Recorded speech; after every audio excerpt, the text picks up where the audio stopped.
The King of Staten Island review, a little long but full of vibrantly human characters.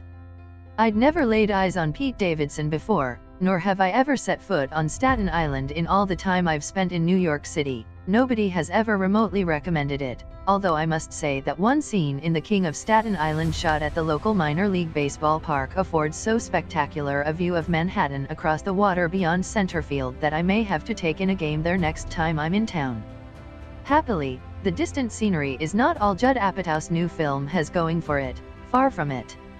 The director's first film since Trainwreck 5 years ago, written by him along with Davidson and Dave Sirus, has the solid lived-in feel of a working-class community in which everyone not only knows each other but pokes their noses into other people's business and has to tolerate, shall we say, less than well-mannered behavior on the part of their relatives and neighbors. They're rude, they're slobs, they're layabouts, they're no-accounts, and they all speak in clichés as if they've learned their entire vocabularies from watching TV. It's a film full of characters who have to say I'm sorry a lot. Bottom line, though, they're all quite recognizably and vibrantly human. Being an Apatow film also means that the people on view for an excessive 136 minutes are, for the most part, compulsively disputatious and often very funny. The king in question is Davidson's Scott Carlin, a 24-year-old, heavily tatted layabout who lives with mom Margie, Marissa Tomei, and sister Claire, Maud Apatow, the director's 22-year-old daughter, in a cramped suburban-style house. Fireman Dad died on the job on September 11th. Scott's ambitions soar no higher than becoming an apprentice at a tattoo parlor. Any thoughts of going to college are quashed by an old guy who warns him that Jimmy Hoffa, Bill Cosby, and Donald Trump, among others, all partook of higher education. It takes a little getting used to Scott, none too bright. He's a slob, almost always contrary or uncooperative, has an excuse for everything and dares to profess no ambition. When he admits that, "I think I'm just stupid," one can think of no reason not to agree, although he does emit a certain sweetness that bubbles up through the cracks every now and then. And he does make his sort of girlfriend Kelsey, Belle Powley, happy in the sack.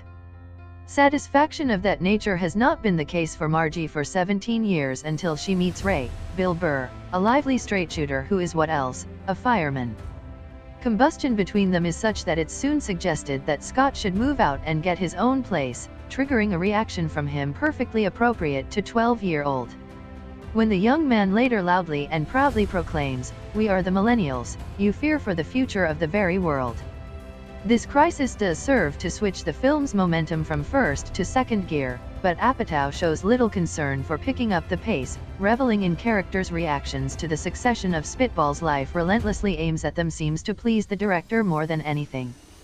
Dominating all are passages that exist mainly to provide the characters, and actors, an excuse to react in a variety of squirmy, embarrassing, uncomfortable, misguided and downright idiotic ways to events they often misguidedly wade into neck-deep.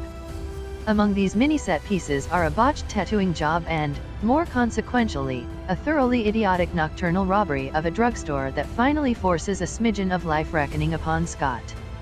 Facing life's realities is not something that comes naturally or remotely comfortably to this full-grown little kid, and the film is not so corny as to have him suddenly see the light. Well, he does, but not without heavy squinting. As many comically minded creators do, Apatow likes to put his characters in awkward elemental situations, watch them stew, then stir the pot himself as needed. Any number of scenes could be compactly described as situation comedy set pieces. Davidson gets the brunt of this but proves fully up to the task as his character's life begins spinning more quickly while drawing ever closer to the drain. A big challenge in improv, however, is knowing how to accelerate toward an ending and wrap things up before it all turns into too much of a good thing, and it's here that Apatow has failed to be ruthless enough. Staten Island would have been better in all respects with 20 to 25 minutes removed, footage that could then conveniently packaged with other extras. On the other hand, with a theatrical release being forcibly bypassed by Universal due to the enduring pandemic that has kept theaters closed, viewers' ability to pause the action and dip in and out of the film will minimize the importance of the extended running time.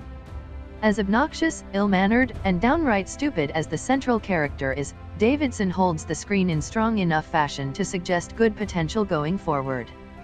Tomei surges back to top feisty form here, and especially fine is Pauli as a young woman trying to order her priorities. The King of Staten Island was meant to have had its world premiere at the South by Southwest Festival in March, followed by a New York bow at Tribeca. It most certainly would have brought down the house on both occasions.